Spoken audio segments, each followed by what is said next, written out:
Hello students, I am Dr. Tanmay Bishwas. Today's topic of discussion is orthoester. Actually, it's a saturated form of ester, you can see. So, we'll discuss about its preparation and reactivity. Before going to details, one MCQ. Which one is the strongest base mentioned below? 4 options are provided. I request you please pause the video and write your answer in the comment box. And at the end of the discussion, you'll have the right answer. And remember student, attempting question is essential because self-evaluation is essential for improvement. So let's start. So today's topic of discussion is orthoester, and this is prepared mainly by Pinner reaction. I have already discussed a dedicated lecture and this Pinner reaction is very important to prepare many important chemicals. One of them is the orthoester. So let's focus on orthoester only in this video. In the first step, this nitrile get protonated using the lone pair of nitrogen because it can act as a base, and now after protonation the carbon center became more electron deficient or electrophilic. Consequently, alcohol's the oxygen lone pair can attack here and open up this. So in this way it produces this compound. So in the next step, this H is expected to be removed, means this H will remove and it will produce this RCONH and here OR. But remember student, this carbon center is not still that much electron deficient such that further nucleophilic attack can happen here efficiently. For that purpose, what is done? It is protonated with HCl. So it produces this hydrochloride salt, and this is actually called the Pinner salt. Now a simple question you may think, why H plus is used here, not H3O plus? Because generally for acidification we use H3O plus. See, H3O plus is nothing but combination of H plus and water. So after this H plus consumption, what is left? Water is left. And these water can compete with this alcohol because their chemical property is similar. So in this way it will ultimately end up amide, not Pinner salt. So that's why for that purpose anhydrous condition is essential. Now when this Pinner salt is produced, this salt is reacted with excess alcohol, and this excess alcohol first it produces this alcohol attacks here and it's open up, and ultimately it produces R. This is NH2, here OR1 and another case OR1. Now just look at, in the reaction medium we have taken a protonated version. So after this reaction this HCl molecule will be there because NH2Cl means NH plus HCl. So that will protonate these NH2 again to NH3 plus and Cl minus. So this protonated nitrogen is a beta leaving group. So it will push here, this will leave. So similarly what will produce? It will produce at this step that this is OR1 and OR1 and here one positive charge. Now you can consider some alkylated ester, very electron deficient. Consequently another molecule of alcohol can attack here and it can open, and in this way it will end up this. So this is nothing but our orthoester, or you can say saturated ester. Why?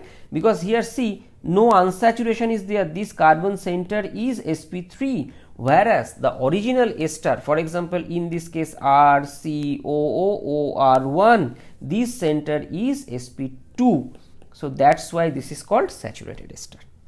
So I guess you have understood the main method for preparation of orthoester, which is a Pinner reaction. So how Pinner reaction is utilized to prepare orthoester. Now there is another method of orthoester preparation by nucleophilic substitution, that is trihalo or trichloro substituted react with NaOR alkoxide, because this alkoxide sodium is plus and OR is minus. So these OR can act as a nucleophile and it can attack here and it can leave. And the subsequent stage what it produces? It produces, this is R1, there are 2 Cl and here 1 OR, means SN2 type reaction.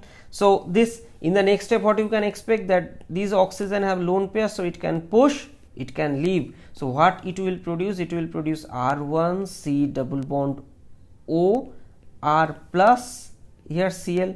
See, this is, you may consider alkylated version of acid chloride. We know acid chlorides are already electron deficient, and this is OR, means alkylated, further electron deficient. Consequently more molecules of OR will attack, means tri substitution will occur, and ultimately, so first stage is nucleophilic acyl substitution, means R1 OR plus, here OR, and second another OR minus will attack and it will produce this ortho ester. So now a question, is there any common strategy to get what kind of molecule could be converted into ortho ester without oxidizing or reducing? If you ask, like this R C triple bond N means this is nitrile, or R C O O R means the ester, or you can consider R Cl C Cl3, all have +3 oxidation state. Carbon means this carbon have +3 oxidation state, so they could be converted efficiently to the corresponding ortho ester under anhydrous condition. And one question for you student, which one is more reactive, methyl chloride or methylene chloride? And this methylene chloride is also called as DCM or dichloromethane. Please write your answer in the comment box. This is the home task for you. Now let's come to the property of ortho ester. For example, hydrolysis. These molecules are moisture sensitive and they decomposes efficiently under in presence of aqueous acid condition, and it converted into corresponding, this molecule is ester. Now a simple question may think that, sir, which compound is more reactive, ester or ortho ester? From this reaction you can conclude that ortho ester are more reactive compared to ester. Why? The esters are stabilized because of this resonance. You can see this delocalization. So in this way electron delocalizes, ester is more stable. Second point, in this case this carbon center is surrounded by 3 bulky groups, so steric crowding is there, whereas this is sp3, and in case of ester this is sp2, so crowding is relatively less, spacing is more, so this is relatively more stable, this ester. That's why ortho ester has a tendency to get converted into the corresponding ester itself. Now another application of ortho ester is aldehyde preparation. These Boardrock's chichibabine aldehyde synthesis, you may not know the name, but I guess you know the chemistry. What happens in case of this? This ortho ester reacted with Grignard reagent, and in this case this R act as a nucleophile. So this R attacks and ultimately it leaves. So what it produces? It produces this H R, this is R from the Grignard reagent, and it produces this. And by the way, this is molecule is nothing but, student, it is acetal. I have already discussed about this molecule previously, so you may visit the mechanism. So this acetal got next step hydrolyzed and it produces aldehyde.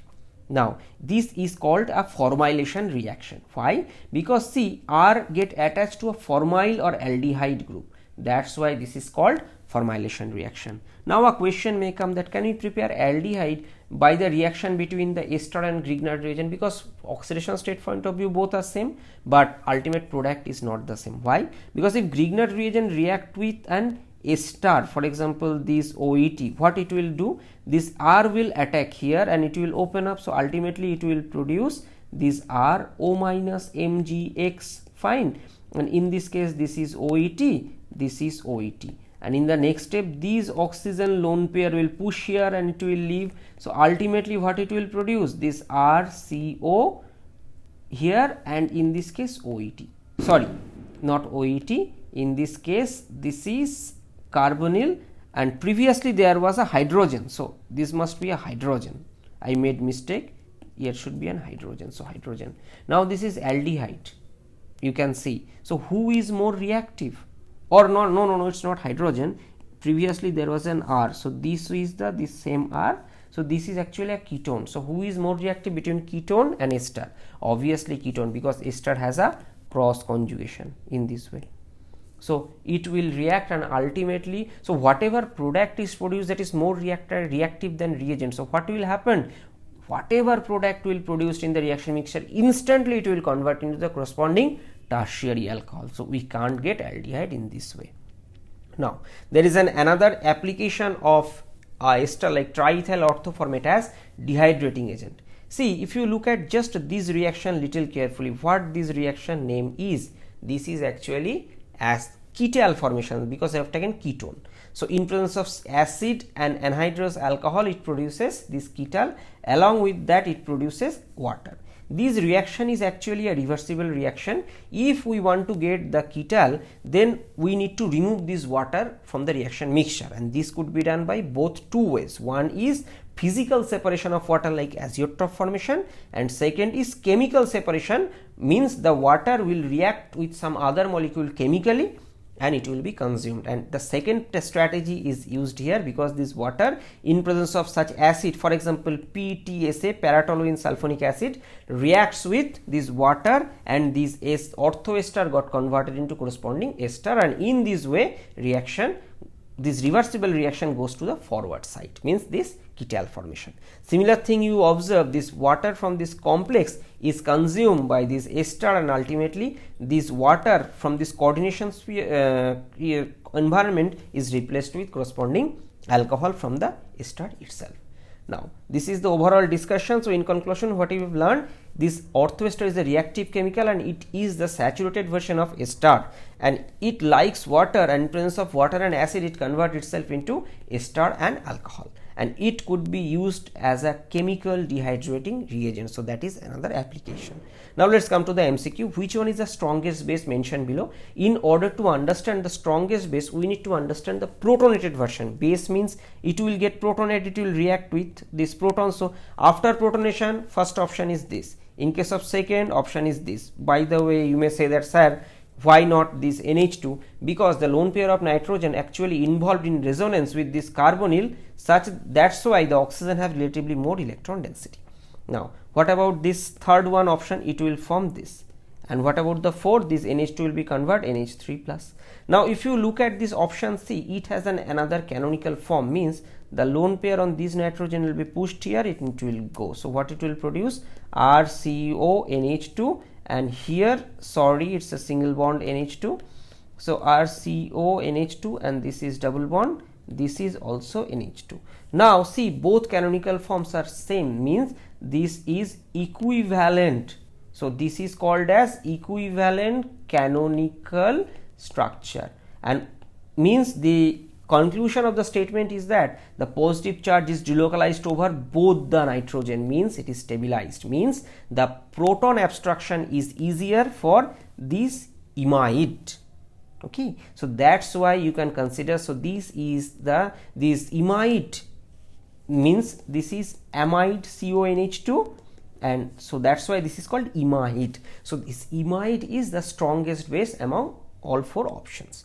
So this is the end of this discussion. Thanks for watching, and I request you may visit my another channel, Climate and Chemistry, where I upload global warming and climate change related videos. So see you in my next video. Take care. Bye bye.